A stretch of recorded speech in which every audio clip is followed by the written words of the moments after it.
Hey gardeners. So I wanted to talk with you a little bit about greenhouses and how do you make the right decision in buying one? You know, what are the pros and cons to using them? Because there's a lot of things that you need to take into account, whether you're buying something that's just this pop-up style or whether you get into something much more permanent. The first thing that you're going to want to ask yourself is, what's your budget? How much money do you really want to spend? Because the permanent ones, they get up there in price pretty quickly. Do you have the space for it? So one of the limitations that I have is I don't have a great space for putting a greenhouse in my current growing situation without sticking it smack in the middle of my back lawn, which is not going to be ideal for just kind of the flow of things and resale value on our house. So this is the option that I'm sticking with for now, is just this little pop-up guy. I only really use this for maybe a month, sometimes 2 months in the springtime, just that in between, because it's really great for getting my plants outside into full sun without them being, exposed to the colder temperatures during the day. Gives me a little more space inside, which is fabulous. But you really, really need to pay attention to them. One of the biggest cons to something like this, these little pop-up ones, is that there's no way to ventilate it with the exception of like this door here. There's no vents or zips or anything on the top side of this. And the second that the sun hits this temperature in it skyrockets. So as a comparison, right now outside, it's supposed to be about 8 degrees Celsius. Right now, it's telling me I've got a little thermometer in there. It's telling me it's 25 degrees Celsius inside. And you'll notice that I've got a brick sitting on the bottom here to kind of hold this closed somewhat, but I've got the sides unzipped just to help it vent a little bit. And 25 is pretty perfect. I have a lot of heat-loving plants in here at the moment. I've got all my sunflowers and my tomatoes and peppers and different things like that in there. So I don't want this to be right open at 8 degrees because that's not their happy place. They like to be toasty, but at the same token, if once it gets really hot in there really quickly, those little pots that they're in, they can dry out really fast. And even if you're watering really, really well, if the temperature gets too hot, you're gonna heat stress your plants and you might still cook them. So having a thermometer inside here is essential.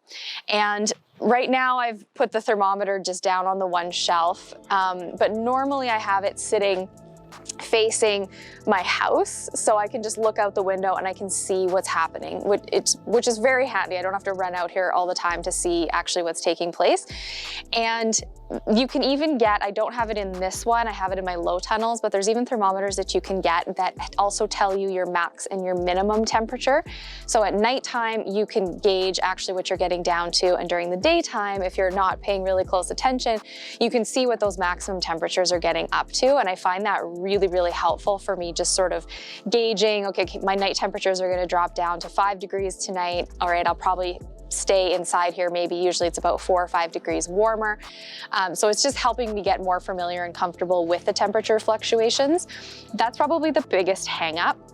So if you're investing in like a full size, proper, permanent greenhouse, definitely have it so that you've got a little bit of ventilation in the top. There's even like roof ventilation that have like temperature sensors that you can get. So based on the temperature, it'll open and it'll close for you all by itself. One day when I have the chance to have a big permanent one, I am definitely putting those in, because that's the one thing that keeps me paying attention to this thing the most, is what's happening for the temperature inside it. The second thing is that, like, these guys, these plastic ones, these covers, they don't last forever. I would guesstimate probably about 4 years before you're gonna have to replace the plastic. The sun and the wind just beats the crap right out of them. Last year, it was a small miracle that the cover that I had hung in there until I could get my plants into the garden. But it was like only being held together by duct tape. It might have been more duct tape than actual like cover at one point. There was holes all in the top, so it was venting itself. It worked great for that. But that's the other thing is, and I only use this for maybe 2 months in the springtime. So that's 2 months in the springtime max over this about four years. It's really not a long time. So I bought a new cover this year. That's why it's all shiny and new. So that's the one thing. And a lot of times they make these things, like the whole frame and the cover, almost like they're disposable. Like I paid 60 bucks for the cover and I could have bought the whole kit and caboodle for like 100 or 120, somewhere in that range. So, you know, you have to kind of gauge that as well, but I didn't need a whole nother greenhouse, so I figured I'd go with just the new cover option.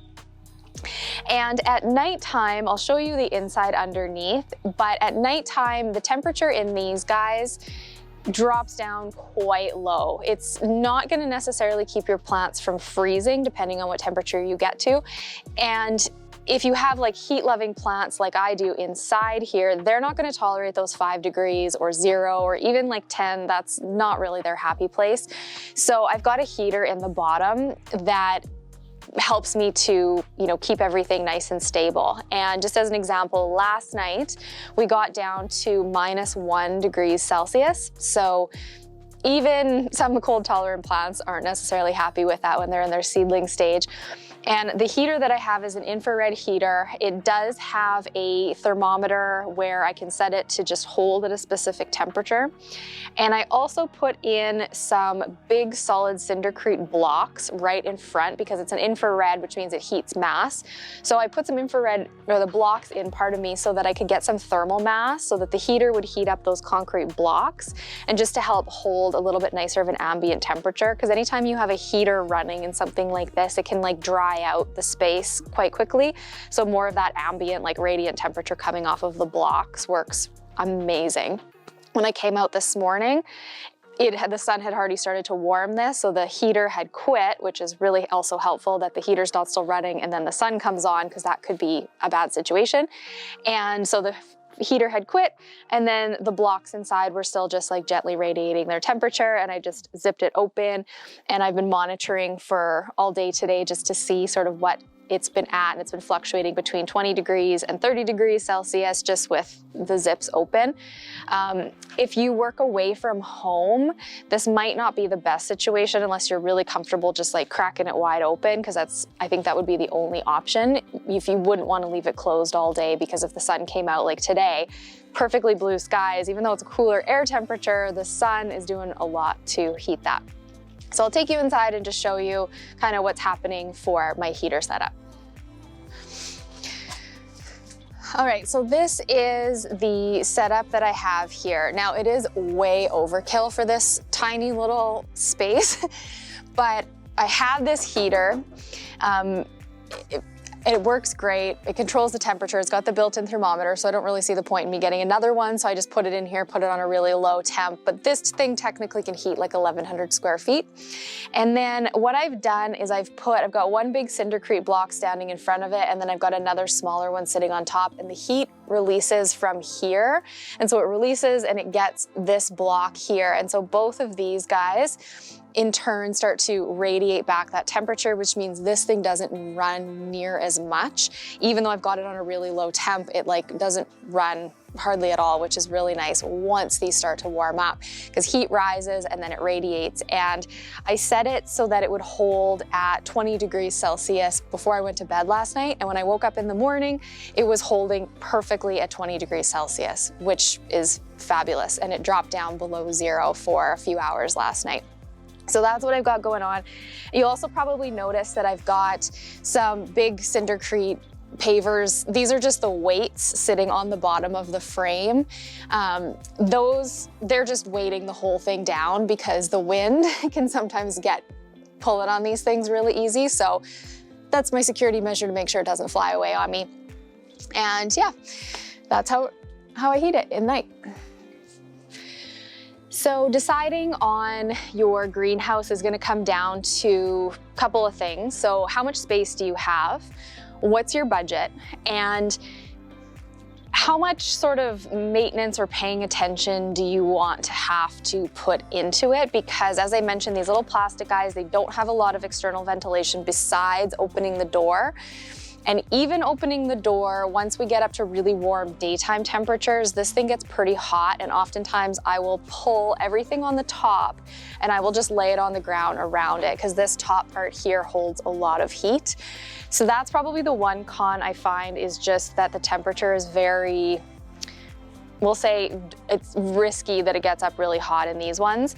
Whereas if you were building yourself a permanent one, a nice big one that you could add in the opening windows based on the temperature where it would just ventilate by itself, then you'd have a lot more freedom to kind of just walk away and leave it. But if I was not working from home for the majority of my schedule and keeping everything in this, I would just have to leave this wide open during the day. And I would also be risking a little bit like these little teeny tiny pots. For the most part, I've left a lot of these inside the house, and I've just pulled out a little bit of bigger containers so that even if it does get really hot and I'm not really paying close attention, it's not gonna like cook the plant really, really quickly, because I've had that happen quite a few times with these little tiny pots. Even when I water fully in the morning, it warms them up and dries them out fairly quickly. So decide, what's gonna work for you. It's definitely a process getting to learn, and getting yourself a thermometer is gonna help you out immensely for getting comfortable and understanding. You wouldn't believe how quickly that it can get up to like maxing this thing out sometimes if I'm not paying attention and I haven't opened it, or if we get like a 25°C day outside. Inside here is way too warm and I just pull everything right out. So I hope that helps you, give you a little bit of questions to ask yourself when you start shopping for your greenhouse, whether it's a temporary one or if it's going to be something a little bit more permanent. You can help figure out if and what is going to be the best option for you. And we'll see you guys again soon.